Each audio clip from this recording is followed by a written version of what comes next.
Hello viewers, আসসালামু আলাইকুম। স্মার্টওয়ে online academy পক্ষ থেকে সবাইকে স্বাগতম। আজকে আমরা আলোচনা করব বুদ্ধিমান ব্যক্তি চেনার উপায় কি। একজন বুদ্ধিমান ব্যক্তি কি কি করেন, তার কি কি বৈশিষ্ট্য থাকা প্রয়োজন, সেই বিষয়টি আমরা আজকে তুলে ধরার চেষ্টা করব। অবশ্যই ভিডিওটি শেষ অবধি দেখবেন।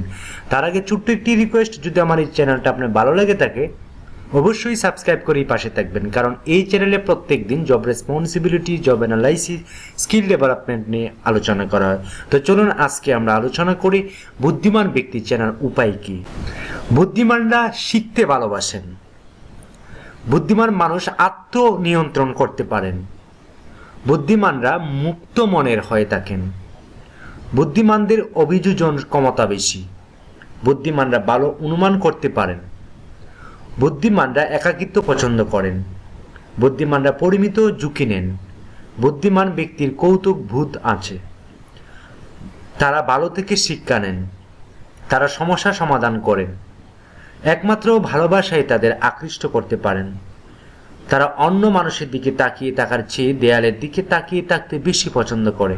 কল্পনা তাদের জীবনের এক অন্যতম সঙ্গী। বুদ্ধিমান ব্যক্তি অতিরিক্ত বন্ধু বানায় না, বরং তাদের সাথেই মিশে যারা তাদের সঙ্গে মানানসই।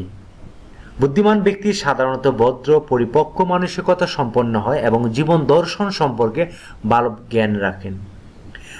ধরা বাঁধা নিয়ম মানতে অস্বস্তি বোধ করেন। জীবন জীবিকা ও কাজ নিয়ে তারা সংগ্রামী হয় এবং সংগ্রাম করতেই তারা ভালোবাসে। প্রচুর আত্মমর্যাদাপূর্ণ হয়। নীরব থাকতে বেশি পছন্দ করে।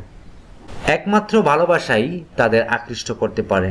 সো আশা করি ভিডিওটা অনেক হেল্পফুল হয়েছে। যদি আপনি বুদ্ধিমান হিসেবে নিজেকে গড়তে চান, তাহলে যে যে বৈশিষ্ট্য আলোচনা করেছি সেই বৈশিষ্ট্য আপনার ভিতরে ডেভেলপ করতে হবে, ইমপ্রুভ করতে হবে। এতে আপনার ব্যক্তিত্ব এবং আপনার লিডারশিপ স্কিলটা অনেকটাই বৃদ্ধি পাবে। সো প্রফেশনাল লাইফে আপনি বুদ্ধিমান ব্যক্তি কিভাবে হবেন, আশা করি সেই বিষয়টি আপনি বুঝতে পারছেন। সো এতক্ষণ ভিডিওটা দেখার জন্য অসংখ্য ধন্যবাদ। আজকে এই পর্যন্তই। ভালো থাকবেন, সুস্থ থাকবেন। আল্লাহ হাফেজ।